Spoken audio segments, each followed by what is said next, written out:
Fala pessoal, professor Thiago Zapata na área e o tema do vídeo de hoje é o Talibã e os acontecimentos no Afeganistão.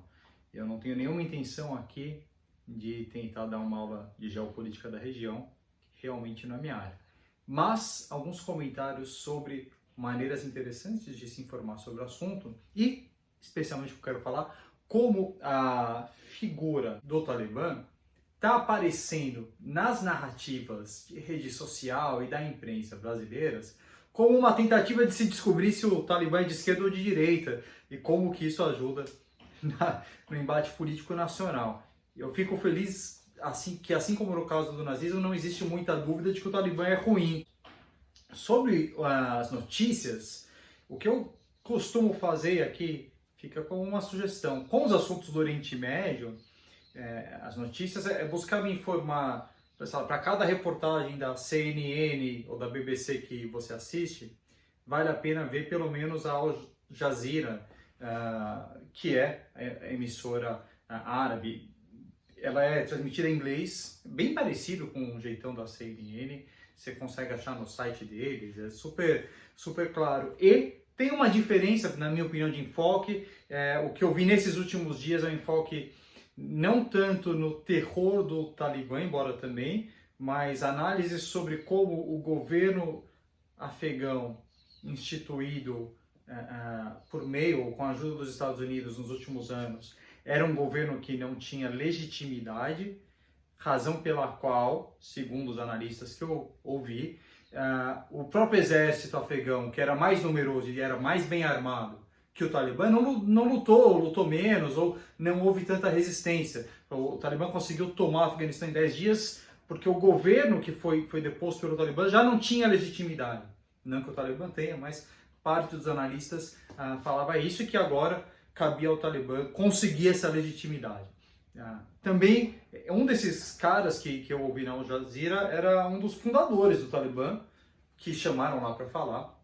Mas falar, entre outras coisas, existe, e a mídia tem comentado, essa promessa do Talibã progressista, né, de que vai respeitar direitos das mulheres e tal. Existe muita descrença, mas é interessante buscar se informar por mais de um canal, e o que chega desses assuntos na mídia brasileira, normalmente é o que é obtido por agência de notícia internacional. É a mesma coisa que vai sair em CNN, BBC, vem com alguma roupagem aqui para o Brasil. Com esse acréscimo, o pessoal busca entender se o Talibã é de esquerda, de direita, como que funciona. Sobre esse tema, né, sem prejuízo de se isso corresponde ou não ao que existe lá no Afeganistão, o que efetivamente seja o Talibã e o seu regime, a figura que se faz dele aqui no Brasil, que parece, em vários sentidos, ser bastante precisa naquilo que importa, que é a violação de direitos humanos. O que você tem é uma organização política.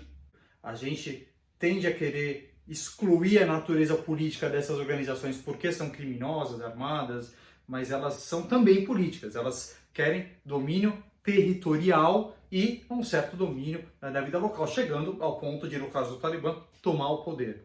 Armadas, extremamente armadas, né, por várias vias. É interessante, eu cheguei a ver um ou outro meme de internet dizendo que o Talibã está desarmando o povo, que é a mesma coisa que o PT quer fazer. Vejam, o que você tem no caso do Talibã é um exemplo do discurso da população armada que jamais será escravizada. É algo muito diferente da ideia, que podemos discutir também, do direito de portar uma arma para autodefesa. Isso é uma coisa. Quando se fala em armar a população para que a população se proteja contra o Estado, você está falando do Talibã. É o clássico caso. Pega uma galera, e em outros lugares, uma milícia paramilitar, treinada, arma, não com uma arma de autodefesa, com um fuzil, lança-foguete e tal, e fala, olha, eu não vou me sujeitar a um Estado que eu não reconheço, e não reconheço de acordo com os meus princípios. E é o caso, embora não com a intenção explícita de tomar o poder, mas de fazer poderes paralelos, que você vê com as milícias no Brasil, né? Não respondo ao Estado, não reconheço ao Estado, tenho aqui o meu poder armado. Aí você soma isso com um fundamentalismo religioso. E aqui me parece que o mais interessante em termos de comparação, que serve para qualquer fundamentalismo, existe às vezes uma ideia errada de que o fundamentalismo, por exemplo, do Talibã, decorreria do conteúdo do Alcorão ou da religião do Islã. o que é um erro. O Alcorão não tem um conteúdo, em termos de teologia, muito diferente da própria Bíblia. Na verdade, o Alcorão reconhece a Bíblia, o Evangelho de Jesus, reconhece como um livro religioso enviado por Deus. Jesus aparece no Alcorão, Maria aparece no Alcorão. Os princípios todos da Bíblia estão incluídos no Alcorão e a eles se somam outros. Então, o conteúdo ali não é o problema. O problema é a forma de se querer impor. Ninguém há de reclamar como um problema qualquer crença ou hábito determinado por crença religiosa. Você quer rezar para Meca 5 dias, a mulher quer usar uma burca para não ser objetificada, é um dos pontos, né? A burca serve para evitar isso, a mulher acredita nisso, ela quer usar, quer rezar tantas vezes, tá ok, tá tudo certo.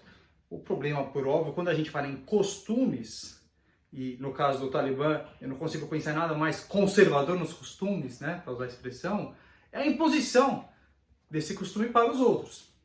Porque não basta que o costume seja ser, você goste dele, você entende que todos os demais têm que ter os mesmos costumes, ou se comportar de certa maneira em relação a esses costumes, e quando isso vai para o Estado, se entende que a legislação estatal deve garantir que esses costumes sejam seguidos por todos. Os costumes esses que decorrem de uma interpretação religiosa.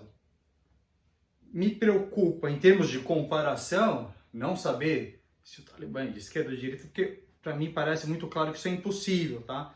O Talibã, para quem não sabe, lutou contra o regime comunista lá nos anos 80, como visto em Rambo 3. Mas também dizer que o Talibã, então, é essa nova direita que a gente vê, eu acho que não tem nada a ver. Mas você tem lá, sim, quando alguém quer entender o que significa, de verdade, conservador nos costumes, tá ali. Claro, eu posso mudar os costumes, falando não que os costumes sejam os mesmos, mas esquece o conteúdo. O problema dessa forma de conservadorismo, né, que esvazia a própria palavra e o sentido de conservar e passa a ser realmente uma imposição a pessoas que não comungam da religião, não acreditam naquilo, ou não são do Estado, ou não querem, de costumes de base religiosa.